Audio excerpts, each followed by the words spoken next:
Et si les textes religieux fondateurs, je parle de la Torah au Coran ou même des mythes mésopotamiens, et si tout ça, ce n'était pas des récits sur les dieux ou le cosmos, mais plutôt des archives géologiques, des archives historiques extraordinairement détaillées sur la fondation de nos sociétés. C'est une question qui est vraiment au cœur de notre discussion aujourd'hui. On va explorer une approche, disons, assez différente de l'histoire, en se basant sur les travaux de Safa Kasmaz. Alors il faut bien le présenter. Safak Asmaz est penseur, fondateur de la sociogonie, auteur et aussi historien des religions. Oui, et il faut préciser une chose importante. On ne travaille pas sur des sources anonymes ou des articles. Ce sont des chapitres, des notes, tirées directement du livre qu'il est en train d'écrire, Introduction à la sociogonie. D'accord. Notre mission, si on peut dire, c'est donc de comprendre les fondements de sa théorie causale, la sociogonie. Par où est-ce qu'on commence? Quel est son point de départ? Le point de départ, c'est un constat. Un constat assez critique d'ailleurs sur les sciences sociales modernes. Pour Kochmaz, des disciplines comme la sociologie, l'histoire des religions ont systématiquement déshistoricisé les textes religieux. Attendez, déshistoriciser. C'est un terme assez fort, ça.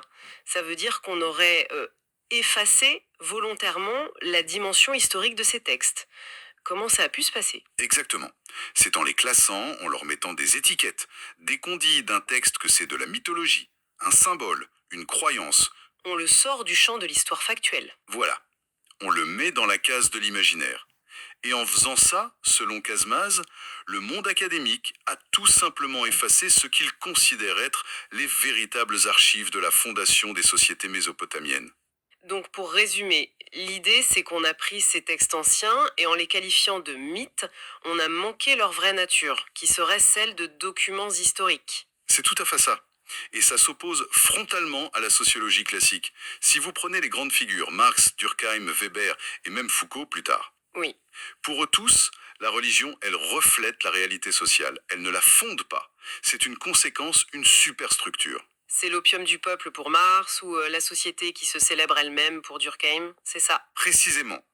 Pour eux, ce ne sont donc pas des archives. La sociogéonie, elle, prend le contre-pied total de cette vision. La religion n'est pas un miroir de la société. C'est l'acte de naissance de la société. D'accord, le postulat est posé, ces textes sont des archives. Mais j'imagine qu'elles sont codées. Comment on les déchiffre? C'est quoi la clé que propose Kachamaz? Et c'est là que ça devient vraiment un outil. Il propose une sorte d'équation fondamentale pour tout décrypter. Une grille de lecture. Terre égale Sumer et ciel égale Akkad. Terre égale Sumer, ciel égale Akkad. Dit comme ça sonne encore très mythologique, justement. Et c'est là qu'il faut être très prudent. Il faut tout de suite oublier l'interprétation cosmologique ou métaphysique. Ça n'a rien à voir avec des dieux dans le ciel. C'est une distinction Historique sociale, et géographique. d'accord. Il s'agit de deux groupes humains réels en fait, de deux unités sociales réelles, qui ont coexisté en Mésopotamie. Alors, décrivons-les. C'est qui la Terre? La Terre, ou hier, c'est Sumer, le sud de l'Euphrate. C'est une société sédentaire, agricole, très liée à la terre qu'elle cultive. Et sa structure sociale est basée sur la lignée maternelle, sur la population productrice. La base économique, en somme. C'est ça. Ok, donc le pôle Terre, Sumer, le sud, sédentaire, agricole, matrilinéaire. Et j'imagine que le ciel, c'est... L'opposé polaire, c'est exactement ça. Le ciel, Gök, c'est Akkad, le nord de l'Euphrate.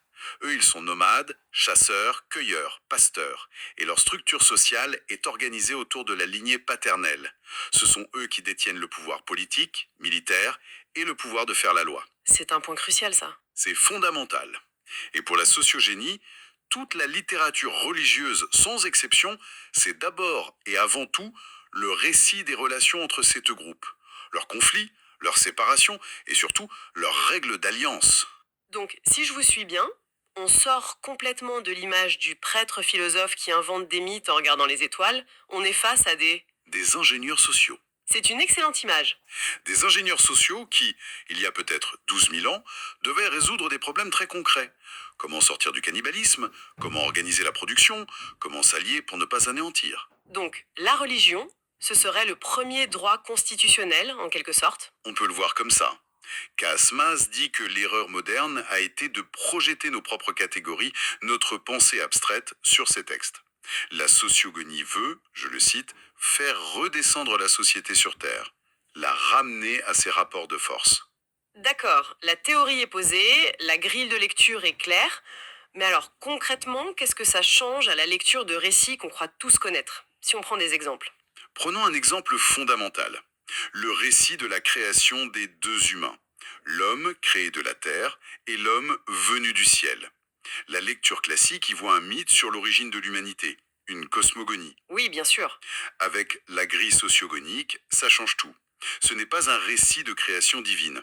C'est la transcription du langage des rituels d'alliance d'il y a 6 ou 8 000 ans. Ah oui. L'homme de la terre, c'est littéralement un sumérien, un agriculteur. L'homme du ciel, c'est un acadien, un nomade. Le texte ne dit pas comment l'humanité a commencé, il dit comment nos deux peuples se sont unis pour former une société.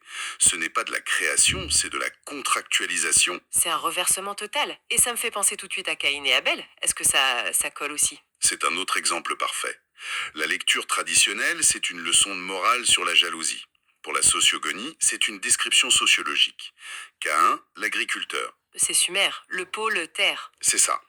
Et Abel, le pasteur. Akkad, le pôle ciel. Du coup, le meurtre n'est pas psychologique, il est... Structurel. Il représente une tension entre ces deux mondes. Une tension, mais aussi leur complémentarité. Et on peut continuer. Toutes les oppositions entre le fils aîné et le cadet, par exemple. Ce ne sont pas des anecdotes de famille.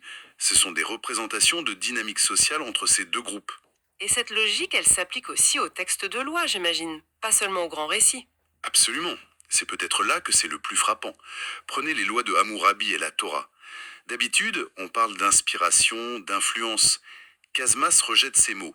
Il dit qu'il s'agit d'enregistrements à des époques différentes de la même mémoire juridique. C'est une affirmation très très forte. Vous avez des exemples de cette continuité?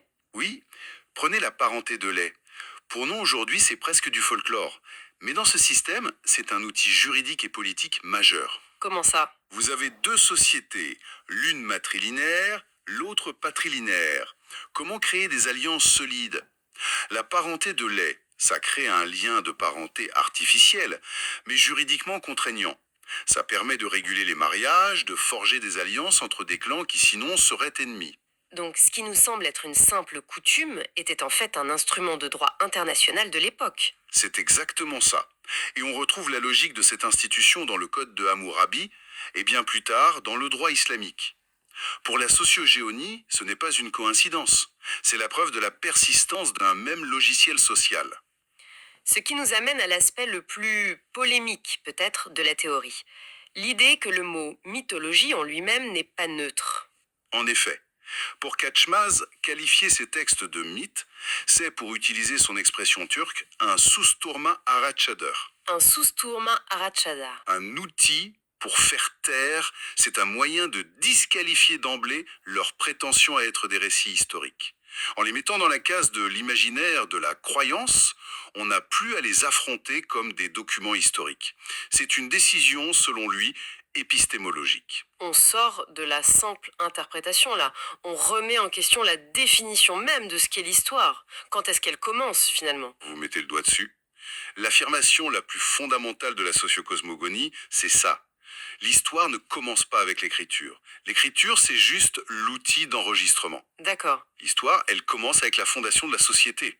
Et la trace la plus longue, la plus continue de cette fondation, elle est là, dans cette littérature religieuse issue de Mésopotamie. Donc, si je suis le raisonnement, l'histoire de l'humanité n'a pas été perdue puis redécouverte par les archéologues. Elle a toujours été sous nos yeux, mais on la lisait avec les mauvaises lunettes.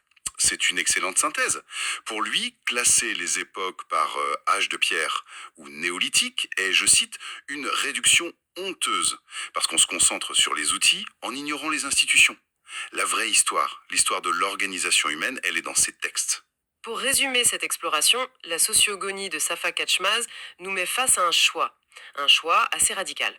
Soit on continue à lire les textes religieux comme des mythes, des symboles, des croyances, Soit on les aborde comme ce qu'ils affirment être, les archives de la fondation de la société, structurées autour de l'axe historique Sumer-Akkad.